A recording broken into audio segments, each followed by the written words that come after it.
Starter Pokemon are some of the most iconic Pokemon in the franchise, to their designs, signature moves, competitive viability, and more. But some starters can fall out of popularity, and that could be for many reasons. But to me, one of the bigger factors are if it's got a secondary type or not. So today, I'll be taking a look at all of the Monotype starters and give them a secondary type in hopes of making them stand out just as much as the rest. So let's start by taking a look at Blastoise. And when it comes to designs, I want to try to take a similar approach to how the current dual type starters were made. And in order to find that out, we'll be using our handy dandy patented Pokemon design formula, or PDF for short. The PDF consists of 2 questions that can help us figure out what types work best for the Pokemon in question's design. So let's look at Charizard for example. What is it? Well, it's a lizard with fire emanating from its tail. Does it have any special attributes? From the looks of it, it's got wings. That's pretty special. Well, there you have it, fire flying typing. So here with Blastoise, we got a turtle that has metallic looking cannons sticking out of its shell. So that immediately makes me think of either the rock type to represent its shell or the steel type to represent its cannons. And to me, I think giving its type based on the more unusual aspect of the design makes the most sense here. But the problem here is that many people believe that the steel type doesn't make sense because it wasn't a type back in Gen 1. But I don't really see that as a problem. You see, my headcanon is that it could have been a mono water type in Gen 1, and just like how Magnemite received the type upon the release of Gen 2, so would our turtle. And for the sake of this video, we'll be taking this approach for the rest of the mods. And going over the moveset, I think it's in agreement, as starting all the way back in Gen 4, it started to receive the steel type move Flash Cannon in its learn set, and has access to more in the form of TMs and such. Oh, and I do want to mention that many people love having the secondary types on starter Pokemon create another perfect type trio, like how Gen 6 does it. But in my opinion, that severely limits the choice of types and could lead to a type that doesn't make sense for a certain Pokemon's design. So I think as long as one Pokemon in the trio doesn't become completely overpowered, we'll be okay. And here, I really don't see a big problem that could arise, especially with Venusaur getting access to ground type moves like Earth Power. So with that, we'll be going with a Blastoise that has a dual typing of water and steel. Next up, we'll be moving to our first set of starters that are completely monotype. So let's go ahead and take a look at our next water type starter in Feraligatr, and plugging him into our Pokemon design formula. We come out to this guy being a crocodile that has a large jaw, fangs, and pointy red scales to help it stand out. And here, there's really not much of a crazy design aspect to consider with the secondary typing. One could argue that he's got a dragon-like appearance, or his overall demeanor leads to a dark personality, or maybe even the fact that crocodiles like to swim in the swamp leading to the ground or poison types. But one thing I could see is how similar his design matches up with Sharpedo, and how the only thing that makes both of these designs stand out is their giant jaws. So that makes me think of Dark the most. And taking a look at the moveset, I think we might be onto something here. Even all the way back in Gen 2, it got the Dark type move Bite, and this guy also gets a few other Dark type moves in the form of TMs and such to back it up. So for now, let's go ahead and give Feraligatr the Dark type stab and move on to Typhlosion, who is another interesting case where when you plug this guy into the PDF, there's really only one question that can be answered well. But with part of its design being fire that it creates on its back, it could be interpreted as how lava and fire can originate from the ground, similar to how Camerupt has a volcano on its back. Some others have suggested that it could lean more towards the elemental energy that is more closely related to electric, but I don't think that connection is quite as strong. So let's see how ground could work with its moveset. Taking a look at the type of fire moves that it gets in Lava Plume, Inferno, and even Eruption, I think it's safe to say that there's some rock or ground inspirations here. And with TM moves like Scorching Sands, and even some physical ones like Earthquake and Dig, it's kind of checking all the boxes. So let's continue by taking a look at the last and certainly not least of the Gen 2 trio, Justice for Meganium. And this thing is a beast. Plugging it into the questionnaire, we get a big old dinosaur that has a gigantic flower that grows around its neck. And this is another tricky one. With a special attribute already being taken up by the grass slot, many might suggest that the animal it represents in a dinosaur is close enough to a dragon to have this type bestowed upon it. And honestly, I kind of agree. With some of the more recent dragon types really stretching the meaning of the word, I think this Plesiosaurus fits right into this niche. And with it already getting some dragon moves in the form of TMs and Dragon Tail and Outrage, it's a good start, but I think the addition of some special moves like Dragon Breath and Dragon Pulse, it'll finally give the player a reason to choose it in its home region. And yeah, yeah, I know people will not agree with Dragon on starters, but I really don't see a problem with it, especially in this situation in Johto, as Meganium is by far the hardest starter to choose based on the types the gym leaders use in this region. So Dragon is the way we're gonna go here. And in terms of the matchups between starters, I don't see an overwhelming issue here. I know that Dragon makes it difficult for the other two to hit Meganium super effectively, but with Feraligatr getting access to Ice Fang, I think it's fair game. Moving on to Gen 3,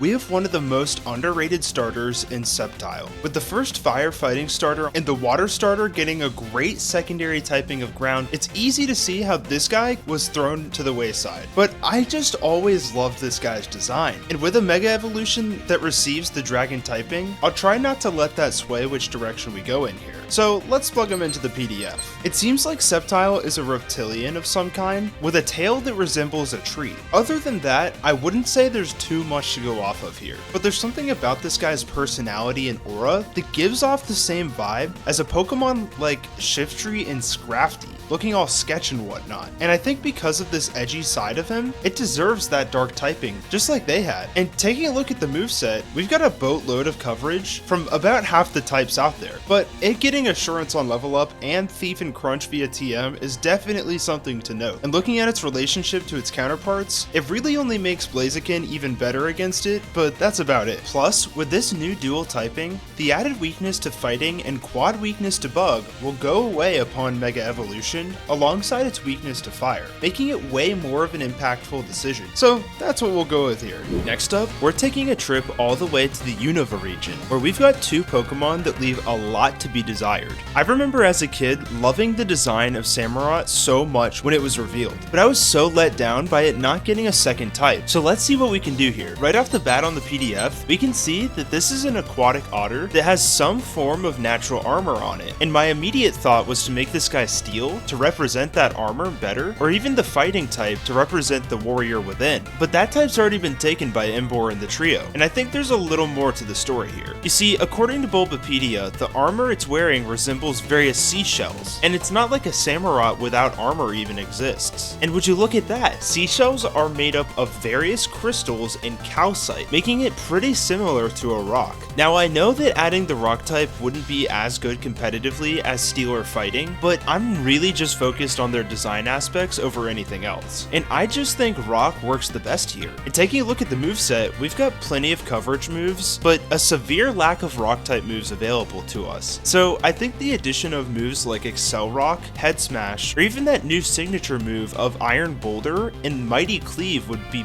perfect additions here. And now to yet another pure grass type starter in Superior. This guy has always left a lot to be desired for me. With such a regal appearance, I feel like we've got a lot of room to work with here. And looking at the PDF, we've got a regal serpent that seems to be made up of leaves. And with that regality being such a large part of its design, I wonder if there's a type that could represent that personality aspect. And while I do think giving this thing Stab Contrary Draco Meteor on top of Leaf Storm would be awesome, I feel like that doesn't quite fit the royalty aesthetic as well here. There is also an argument to be made for the poison typing, as snakes can be venomous, but again, it just doesn't do the job that I'm looking for. No, what this thing needs is the fairy typing. Think about it, there is literally no other type in the game that would be able to portray its regal side that has given it the title of Lord of the Forest. In the moveset, there's not much to work with. While it does get 2 status poison moves, I really don't think that's quite enough to take my mind off of fairy. And with this guy being released before the fairy typing, let's assume that if it was given the typing upon its introduction, it would have received moves to go alongside it, like Dazzling Gleam and Play Rough to help it out. And taking a look at the new types alongside Emboar, this surprisingly works out pretty well, with Superior being able to hit Emboar with neutral damage, and Emboar even able to hit Samurott with super effective damage, only for Samurott to hit him right back with those new rock moves. I think this works out nicely. It's now time to face our next big challenge. We're now leaping over 2 entire generations of starters to get to the Galarian Monotype trio, and boy was I upset when when these guys got announced. It even convinced me to start the trend of boxing my starter as soon as possible when I start a new Pokemon game. But anyways, with these guys having British influences riddled throughout their designs, let's see if I can come up with something for them all. Let's go ahead and start with Cinderace. Plugging him into the PDF, we've got a rabbit that kicks around a pebble like a soccer ball and sets it on fire. Initially, I thought that the rock typing could work wonders to represent that pebble getting set on fire, but I just don't think it works great for the rest of the design. That'd be like making Hypno a part rock type because of his Hypnosis Stone. So instead, I'm gonna go with the tried and true firefighting combo, as it portrays a soccer player who is commonly found getting into fights on the pitch. And looking at the moveset, we've got some backup, and the character pick of double kick and counter by level up, and a multitude of fighting moves and TMs. Next up is the rockin' out loud drummer, Rillaboom. Now, I'm gonna kick it immediately to the PDF here, as it's quite obviously a monkey with grass growing on it, with the personality leaning towards the musical side. Now, some have interpreted this as a way to make this guy a rock type to play on the genre of the same name, but it really just doesn't work for this design. I've also seen the idea of giving this guy the dark typing since it's got the same demeanor as Obstagoon and could get stab on knockoff, but I think that's a bit of a stretch. So instead, I'm gonna do something a little out of left field and give this guy the secondary normal typing, as it's mainly attributed with sound-based moves. And yeah, I know those moves are mainly special, and this guy's attack stat is more than twice as much as his special attack, but I feel like it's too good to pass up here. And besides, if you look at the moveset, he's got plenty of other options, an Endeavor on the learn set, and Body Slam and Double Edge on the TMs. So I think that's gonna be the play here. And finally, to not only complete the Galarian trio, but also the entire video, we have our boy Inteleon. And before we dive in, I just want to say thanks for watching up until this point. So if you find yourself liking the content, hit the subscribe button and leave a comment on what you'd do differently with these secondary types. Anyways, taking a look at the PDF, we have a chameleon with water-like features, and according to Bulbapedia, it actually has a couple hidden ones too. First of which are membranes that essentially act as built-in vats from Fallout, where it can analyze an opponent and find its weakest point. From there, it can use the membrane on its back to glide in the air. Oh, and not to mention, this guy can turn invisible.